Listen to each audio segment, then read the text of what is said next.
Buat non-muslim, apapun agamamu selain muslim, kalau ingin tahu kamu bentuk Tuhan itu, coba kamu praktekin kepada manis dulu atau kepada zat pahit.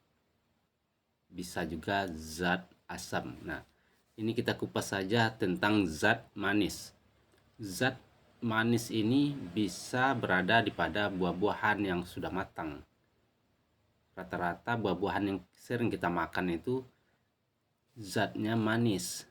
Nah, apakah bentuk manis itu berupa buah mangga? Mungkin bisa juga berbentuk mangga.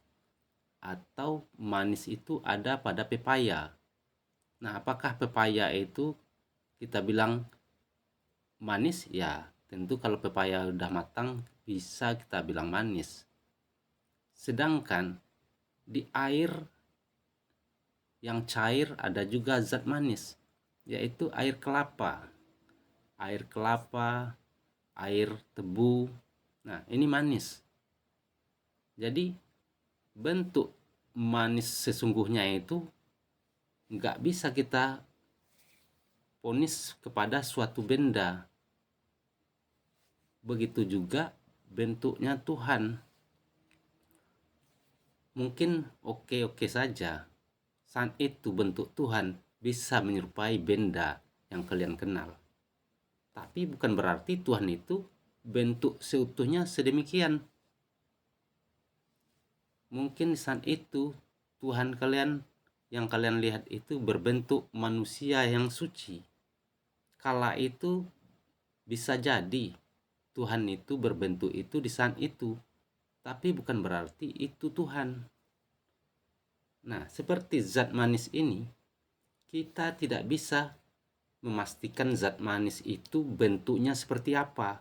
Padahal manis itu ada pada buah-buahan dan ada juga kepada air yang encer, ya kan? Nah, untuk itu kita nggak bisa memastikan, tapi kita bisa rasakan bahwa manis itu ada di mana saja. Begitu juga Tuhan. Nah, kalau Tuhan kita agungkan, dia bentuk manusia yang suci. Ketika itu kita boleh menyembah dia kalau dia yang nyuruh. Tapi bukan berarti itulah bentuk Tuhan yang sebenarnya. Jadi kita nggak boleh memaksakan diri bahwa sosok Tuhan itu adalah bentuk ini. Seperti orang mengenal manis tadi, sosok manis itu yang orang kenal melalui sebuah buah mangga yang matang. Dan dia ngotot bahwa manis itu berbentuk mangga. Itu kan teramat dangkal cara berpikir orang, ya kan? Kalau orang cerdas atau orang yang punya wawasan luas dan punya pengalaman luas, tentunya dia sudah banyak mencicipi buah-buahan yang udah matang. Jadi dia tahu manis itu ada pada semua buah yang udah matang. Begitu juga Tuhan.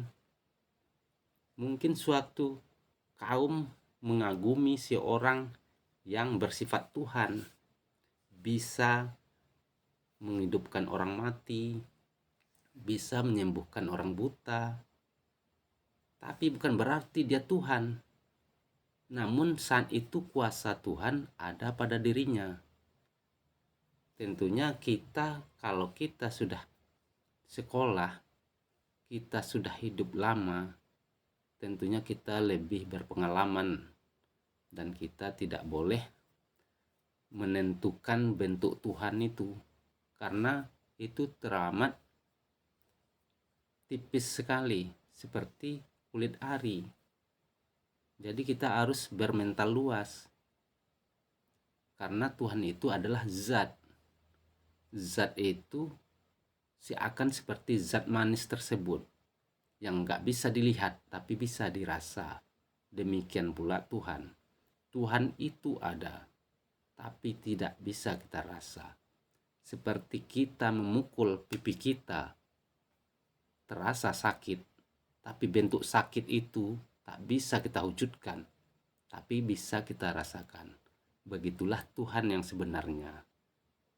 Terima kasih teman-teman yang bisa paham, silakan. Yang nggak mau paham ya terserah. Saya hanya berbagi ilmu, pengetahuan tentang ketuhanan.